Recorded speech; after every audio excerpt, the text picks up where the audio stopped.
All right, hey, what's up, everyone? Here we are going to do another iteration here. And as you can see, if you didn't check out my last guide, I was very close to being able to hold it. We're going to try to do a little modification. We're also going to switch clubs.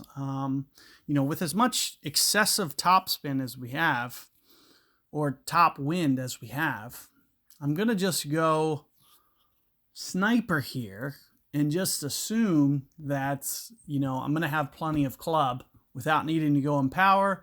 The hardest thing about the shot is going to be, I know that the shot's going to be into power.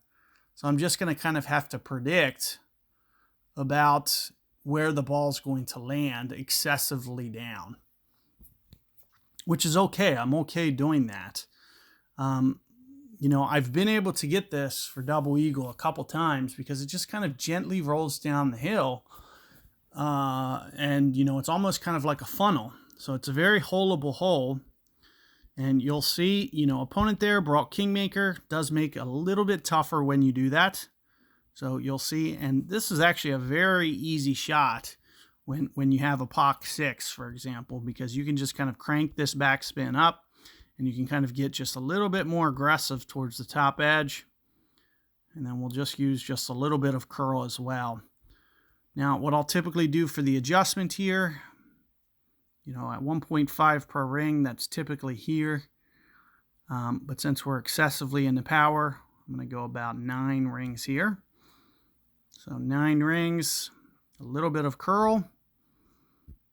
Of course, I called a great ball anyway. But you can see with what we're trying to do, we're basically just gently getting it over here. And with all that massive backspin, you really don't have to worry about, as long as you count relatively well, you don't have to worry about, and also be very careful at your pull angle and that you make sure that you're not adding power. It's always going to stop short there. Now, as I was mentioning, this is a little bit tougher shot to do.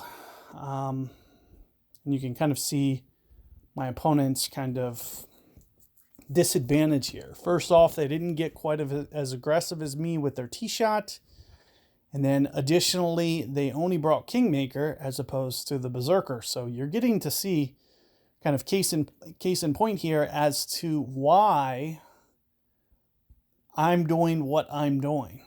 Because you can see this guy is making his life just a bit harder on himself by playing it this way. And then you'll see my shot is much easier. So there you can see, barely gets it up there. Going to be a tricky pitch down the slope. Still is makeable. But here you'll see, I'm not even going to need to go over power. I'm going to assume that I'm going to essentially land up here. I'm thinking somewhere around 4 topspin. This looks pretty good. And as I mentioned, there's essentially a funnel to the hole. So I'm just going to try to, one of the things that I'll do is I'll just try to do it like this. And, if I can get to this spot, somewhere up in here, this should be going up towards the hole. So I'm essentially just going to count my rings at this point, which is 5, 10, 5, 10, 11, 12, 13, maybe I'm thinking like about 14 rings here in this situation. Yeah, didn't want the great ball, but it might not necessarily kill me. As I mentioned, there is a nice little funnel to, that's not taking the funnel. It's to the left of it. So here you can see it doesn't quite funnel towards the hole. But as you can see, it's very makeable. But I could see there that I missed it and it was just kind of shooting up the green. That's not exactly how you want it to come in. But as you can see, it's very, very makeable and very easy to do. I didn't have to go into power, nothing. My opponent didn't go into power either, but look where he is. Like even with a Cat 7 on that shot, it barely, it's usually right around the fringe. Like chances are you probably still won't be able to run a Cat 7 even into the green. So, keep all that in mind. Good luck with your rounds. Do check out that other set of guides. May also be, worth mentioning to check out the master content, as you know, getting into that master, it really does help kind of your percentages to get the, what's it called?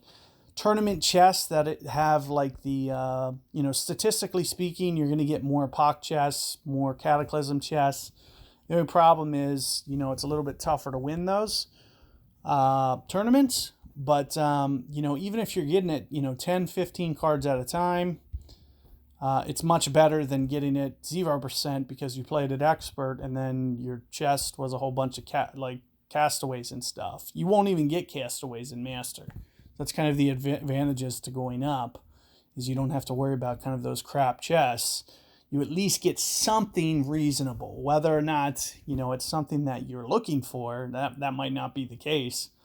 But they really have kind of, you know, padded those master chests to where, you know, instead of getting like castaways, you know, kind of the low end that you could get is maybe like a Sahara or, you know, a Hammerhead, which are still much better clubs than just getting something like Jungleist, for example. So, you know, keep all that in mind. Good luck with your rounds, and take care. See you guys next time.